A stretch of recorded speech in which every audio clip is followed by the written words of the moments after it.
this is Miss Jackie of the Atlee Library. We are so happy you decided to join us today for Pamunkey Regional Library System's Storytime at Home.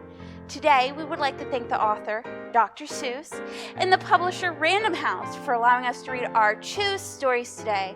Now let's get started with our opening song. The more we read together, together, together, the more we read together, the happier we'll be. 'Cause your friends are my friends and my friends are your friends. The more we read together, the happier we'll be.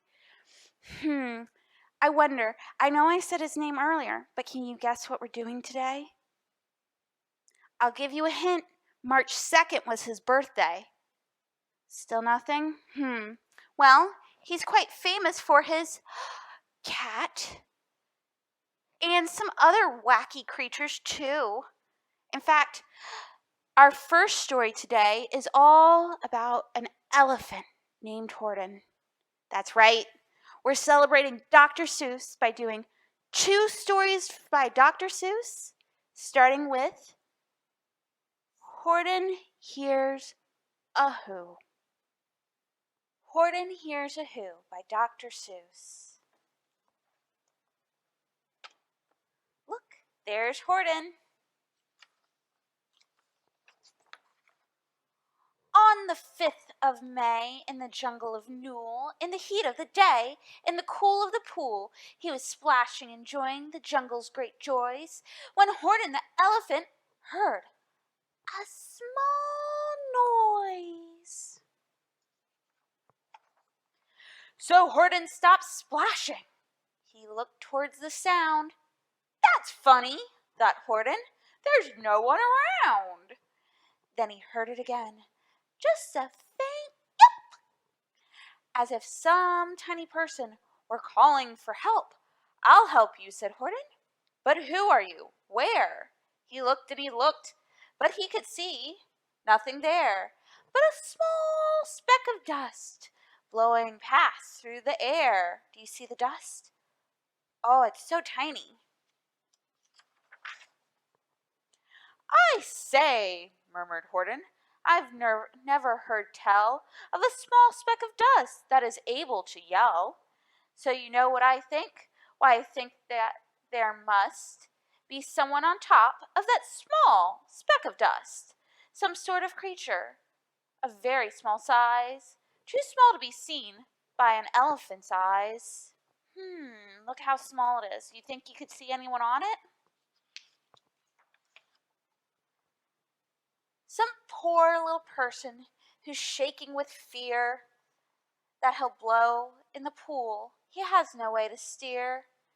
I'll just have to save him because after all, a person's a person, no matter how small. Look at the little person. So gently and using the greatest of care, the elephant stretched his great trunk through the air, and he lifted the dust speck, and carried it over and placed it down safe on a very soft clover. Look at the little clover, and there's the dust.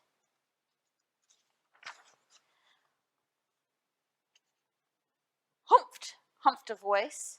'Twas a sour kangaroo. And the young kangaroo in her pouch said, humph, too. Why, that speck is so small as the head of a pin. A person on that? Why, there never has been. The kangaroos don't believe Horton. Believe me, said Horton, I'll tell you sincerely. My ears are quite keen, and I heard him quite clearly. I know there's a person down there, and what's more, quite likely, there's 2, even 3, even 4, quite likely. A family for all that we know. A family with children's just starting to grow. So please, Horton said, as a favor to me, try not to disturb them. Just please, let them be. Look at the small family.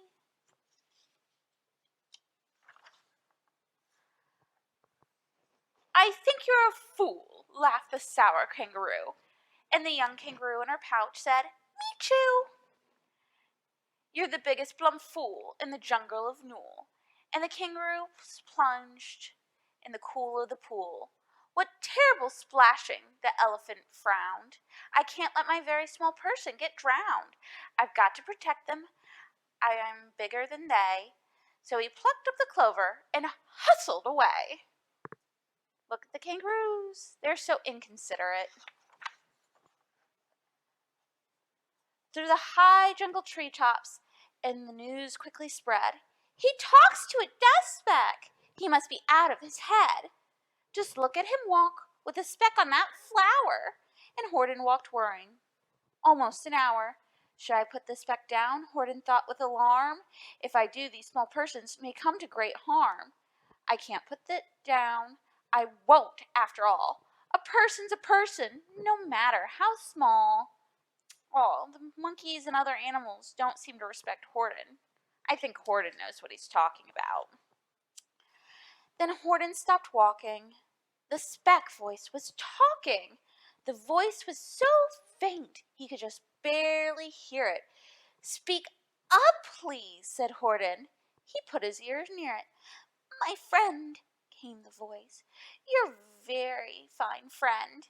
You've helped all us folks on this dust speck no end. You've saved all our houses on ceilings and floors. You've saved all our churches and our grocery stores. Ooh, Horton's little friends are speaking now. You mean, Horton gasps, you have buildings there too? Oh, yes, piped the voice, we most certainly do. I know, called the voice. I'm too small to be seen, but I'm the mayor of a town that is friendly and clean. Our buildings to you would seem terribly small, but to us who aren't big, they are wonderfully tall. My town is called Whoville, for I am a Who, and we Whos are all thankful and grateful to you. And Horton called back to the mayor of the town, You're safe now. Don't worry. I won't let you down. Now, where have we heard of Whos before? Does anyone know? That's right, the Grinch. He's from Whoville. But just as he spoke to the mayor of the speck, 3 big jungle monkeys climbed up Horton's neck. The Wicksham brothers came shouting, What rot! The elephant talking to Whos who are not. They aren't any Whos, and they don't have a mayor, and we're going to stop all this nonsense. So, there. Oh, those monkeys are being horrible to Horton, aren't they? They snatched Horton's clover, they carried it off to a black-bottomed eagle named Vladikoff. A mighty strong eagle, a very swift wing, and they said, Will you kindly get rid of this thing? And before the poor elephant could even speak, the eagle flew off with a flower in his beak. Oh, so horrible. All that late afternoon and far into the night, the black-bottomed bird flapped his wing in fast flight, while Horton chased after with groans and over stones that tattered his toenails and battered his bones, and begged, Please don't harm all my little folks who have a much right to live as all us bigger folks do. But far, far beyond, that eagle kept flapping, and over his shoulder called back, Quick your yapping! I'll fly all night through. I'm a bird, I don't mind it, and I'll hide this tomorrow. Well, you'll never find it. Ah, look, there goes Vlad. There's Horton. How horrible. And at 6:56 the next morning he did it. It was a terrible place that he hid it. He let the small clover drop somewhere inside of a great patch of clovers 100 miles wide. Fine that, sneered the bird, but I think you will fail. And he left with a flip of his black-bottomed tail. Oh no, he dropped the Whos in all those clovers. Where will they find him? Will he be able to find them? I'll find it, cried Horton. I'll find it or bust. I shall find my friends on my small speck of dust. And clover by clover, with care, he picked up and searched them and called, Are you there? But clover by clover, he found that the one he sought was just not around. And by noon, poor old Horton, more dead than alive, he picked, searched, and piled up 9,005. Oh, that's a lot of clovers. Then on through the afternoon, hour after hour, till he found them at last on the 3 millionth flower. My friends, cried the elephant, tell me, do tell, are you safe? Are you sound? Are you whole? Are you well? Oh, Horton's such a good friend. From down on the speck came the voice of the mayor. We've really had trouble, much more than our share. When that black-bottomed birdie let go and we dropped, we landed so hard that our clocks have all stopped. Our teapots are broken, our rocking chairs smashed, and our bicycle tires all blew up when we crashed. So Horton, please, pleaded the voice of the mayor, will you stick by us, while we're making repairs? Of course, Horton answered. Of course I will stick. I'll stick by you small folks through the thin and through thick. Look at all the problems in Whoville. Oh, those poor Whos. Humph! Humphed a voice. For almost 2 days you've run wild and insisted on chatting with persons who never existed. Such carrying-ons in our peaceful jungle. We've had quite enough of your bellowing bungle. And I'm here to state, snapped the big kangaroo, that your silly nonsensical game is all through. And the younger kangaroo in her pouch said, me too. How rude. With the help of the Windsham brothers and dozens of Wickham uncles and Wickham cousins and Wickham in-laws who helped I've engaged, you're going to be roped and you're going to be caged. And as for your dust speck, ha! That we shall boil in a hot steaming kettle of buzzle-nut oil. Boil it? Gasped Horton. Oh, that you cannot do. It's full of persons. They'll prove it to you. Oh, I hope those Whos are able to shout loud enough. Mr. Mayor, Horton crawled. Mr. Mayor, you've got to prove it now that you really are there. So called a big meeting, get everyone out, make every Who holler, make every Who shout, make every Who scream. If you don't, every Who is going to end up in buzzle-nut stew. And down on the dust speck, the scared little mayor quickly called a big meeting in Whoville Town Square, and his people cried loudly. They cried out in fear. We are here! We are here! We are here! We are here! Look at them all. They're crying. But can they hear them? The elephant smiled. That was clear as a bell. The Euro kangaroo surely heard that very well. All I heard, snapped the big kangaroo, was the breeze and the faint sound of wind through the far distant trees. I heard no small voices, and you didn't either. And the young kangaroo in her pouch said, me neither. Oh no, it's not loud enough yet. Grab him, they shouted, and cage the big dope. Lasso his stomach with 10 miles of rope. Tie the knots tight so he'll never shake loose. Then dunk that dumb speck in the buzzle-nut juice.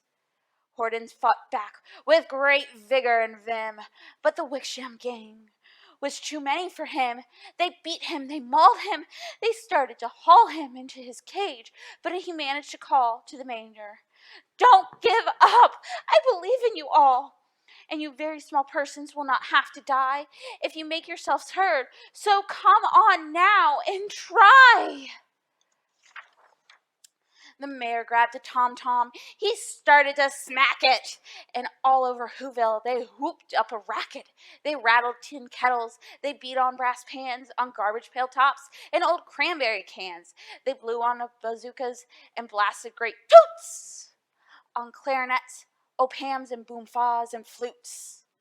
Look at them all go. Will it be enough? Great gusts of loud racket rang high through the air. They rattled and shook the whole sky. And the mayor called up through the howling mad hullabaloo, "Hey, Horton, how's this? Is our sound coming through?"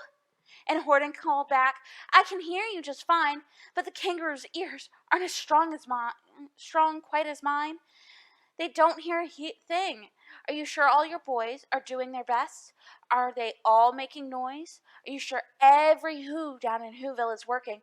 Quick, look through your town. Is there anyone shirking?" Through the town rushed the mayor from the east to the west, but everyone seemed to be doing his best. Everyone seemed to be yapping or yipping. Everyone seemed to be beeping, beeping. But it wasn't enough, all this ruckus and roar. He had to find someone to help him make some more. He raced through each building. He searched floor to floor. There he goes. And just as he felt as if he was getting nowhere, and almost about to give up in despair, he suddenly busted through a door, and that mayor discovered one shirker, quite hidden away in the Fairfax apartments, apartment 12J. A very small shirker named Jojo was just standing and bouncing a yo-yo. Not making a sound, not making a yip, not making a chirp. And the mayor rushed inside and grabbed the young twerp. Look, there's his yo-yo. And he climbed with the lad up the Elfenberg Tower. "This," cried the mayor, "is your town's darkest hour. The time for all those who have blood that is red to come to the aid of their country," he said. "We've got to make noise in greater amounts, so open your mouth, for every voice counts." Thus he spoke as he climbed. When they got to the top, the lad cleared his throat and shouted out, "Yawp!"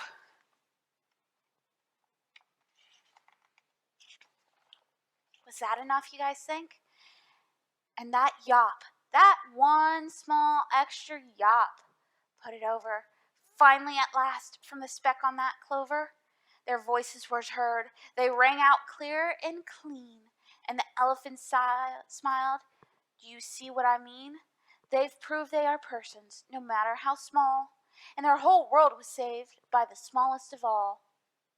"How true. Yes, how true," said the big kangaroo. "And from now on, you know what I'm planning to do? From now on, we're going to protect them with you." And the youngest kangaroo in her pouch said, what do you think the youngest said? I think you know. "Me too. From sun in the summer, from rain when it's fallish, I'm going to protect them, no matter how smallish." The end. No matter how smallish. The end. Did you enjoy that, Horton? Yes, I did.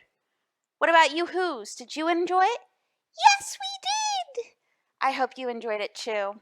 Horton learns and knows that no matter how small, a person is a person. And that goes for a lot of things. A person is a person, no matter who they are, no matter their differences.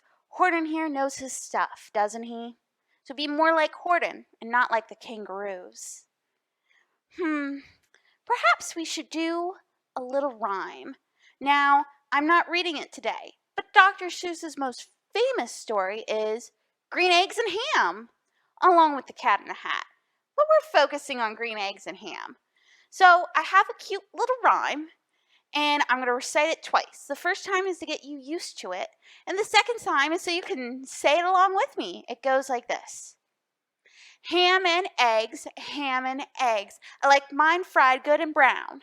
I like mine fried upside down. Ham and eggs, ham and eggs. Flip 'em, flop 'em, flip 'em, flop 'em, ham and eggs. Are you guys ready? Ham and eggs, ham and eggs. I like mine fried good and brown. I like mine fried upside down. Ham and eggs, ham and eggs. Flip 'em, flop 'em, flip 'em, flop 'em, ham and eggs. Oh, that was a lot of fun, wasn't it?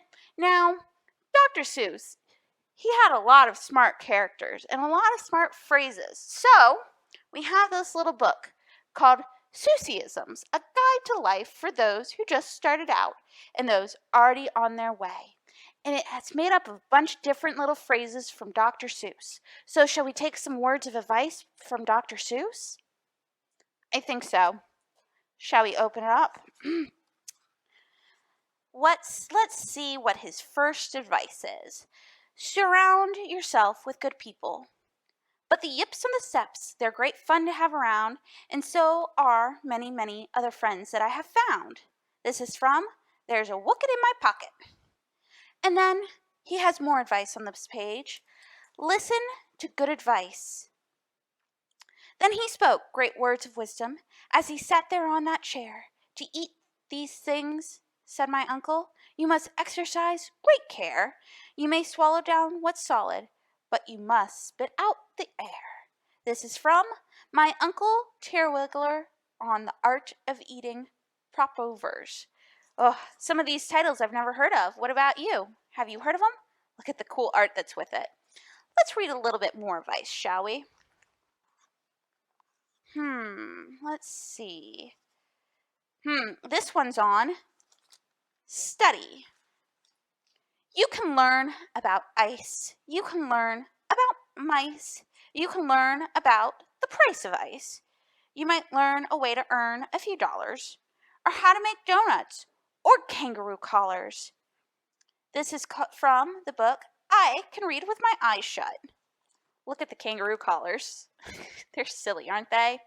I think we need just a little bit more advice before we move on. This is one that's good. Treat everyone as your equal. I'm quite happy to say that the Sneetches got really quite smart on that day. The day they decided that Sneetchers are Sneetches and no kind of Sneetch is the best on the beaches. And this is from the Sneetches. This book has a lot of great advice for the young and the old, so I recommend picking it up if you're quite bold. And now we're going to move on to one of my absolute favorite Dr. Seuss books. Oh, The Places You Will Go. This one really brings back some of my favorite stories as a kid. Shall we get started? Oh, The Places You'll Go by Dr. Seuss.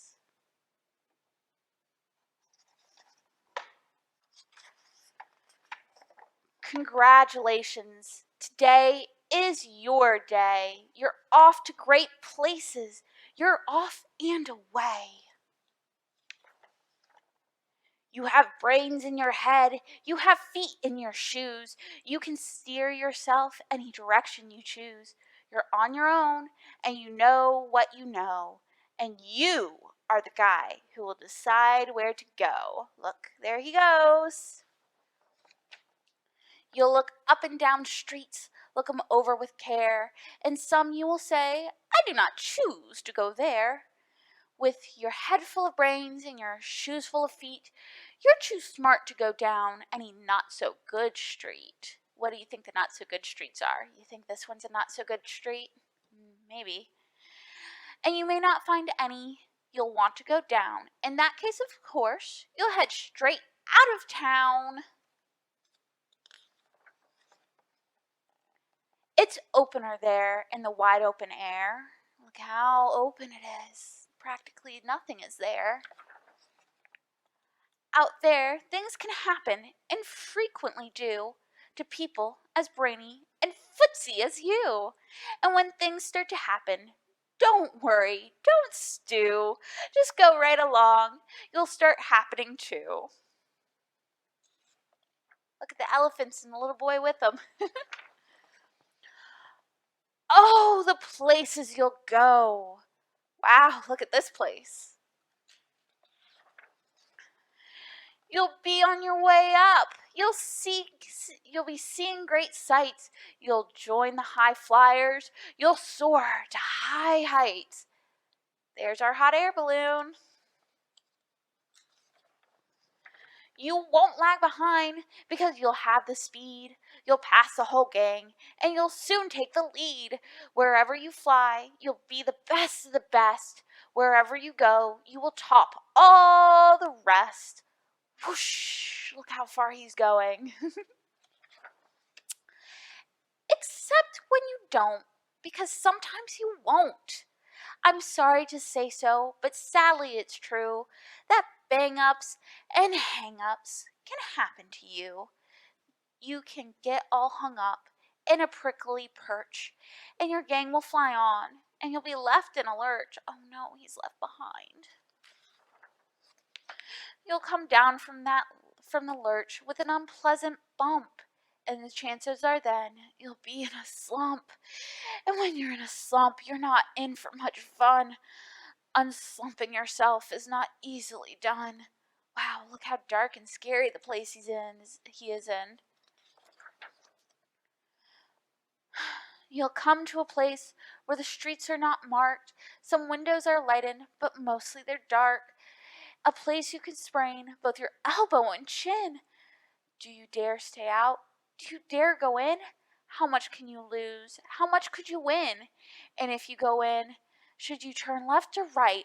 Or right and 3/4? Or maybe not quite? Or go around back and sneak in from behind? Simple it's not, I'm afraid you will find. For mind maker upper to make up his mind. Oh, it's so twisty and curvy. You can get so confused that you'll start to race down long wiggled rows at a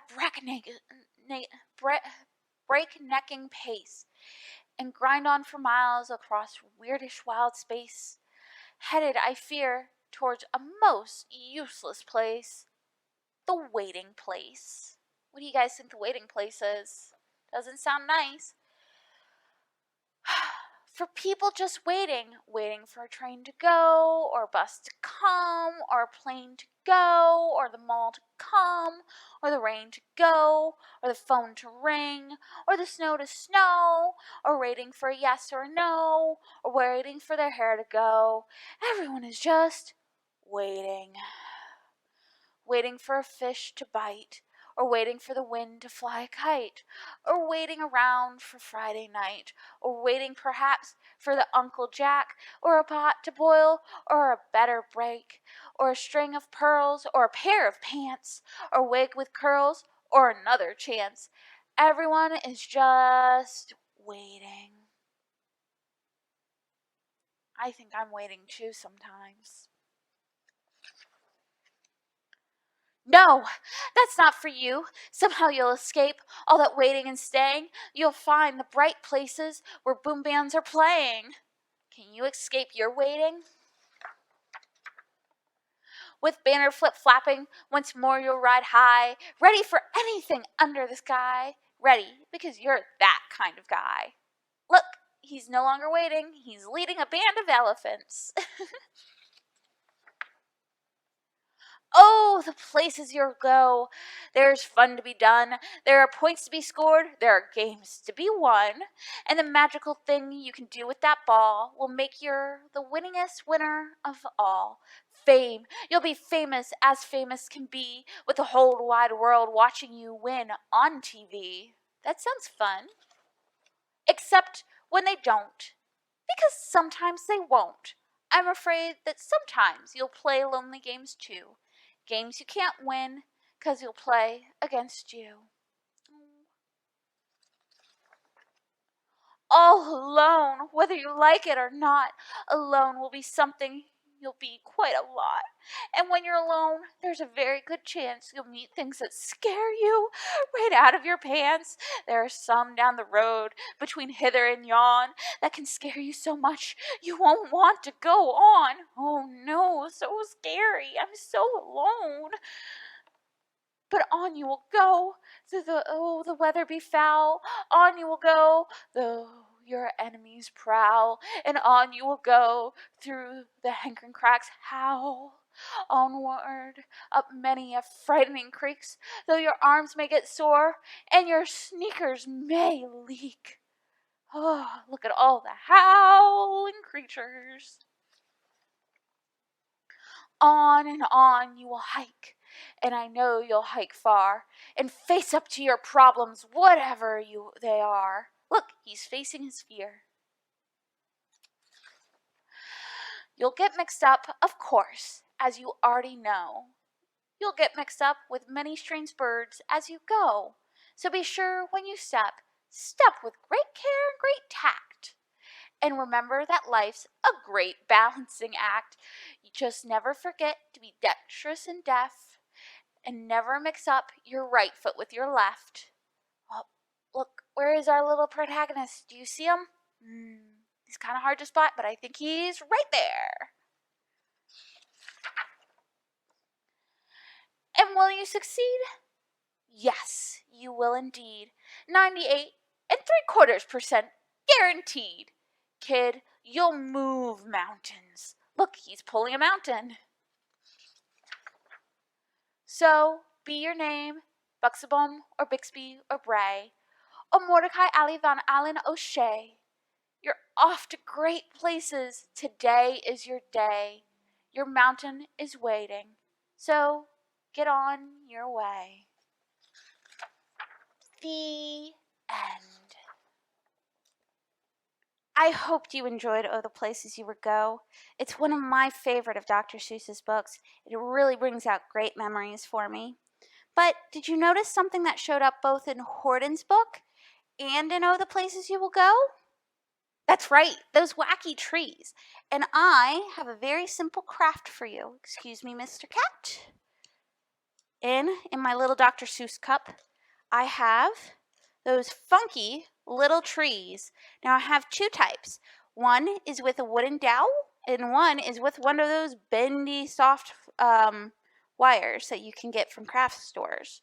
Now, both of mine were white, so what I did was take a marker and I colored it yellow, and then took a black marker and made the stripes. This one's just straight across, and this one is kind of curling upward. I have two that are not fully made yet, two puff balls, and then a wooden dowel, and my little bendy wire. So what you need to do is, choose your color of the puff ball. And when you're looking at your puff ball, sometimes you can find, when you're messing with it, a little opening, kind of like this, where it's really easy to stick your dowel in and it will stay on. What you want to do is, when you find it, put a plop of glue right there, and stick your dowel in it.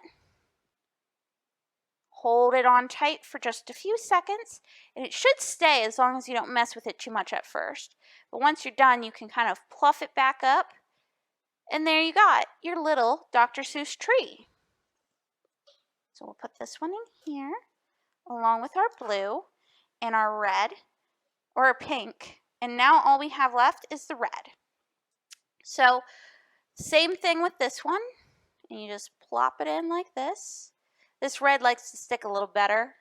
I find that the wire one sticks better to the cotton ball, the little puff ball. But these can be great for hair sticks for the wooden dowel one, or just for bookmarker for fun. It's just a cute little Dr. Seuss tree that you can make very easily. I hope you enjoyed our story time today. Dr. Seuss is an inspiration for many, and so I was glad to read these stories for you all. Now, we'll close out with our goodbye song, and I'll see you again real soon. We wave goodbye like this, we wave goodbye like this, we clap our hands for all our friends, we wave goodbye like this. Bye, y'all! Say bye to the Who's, and Who's say goodbye too. Bye, everyone!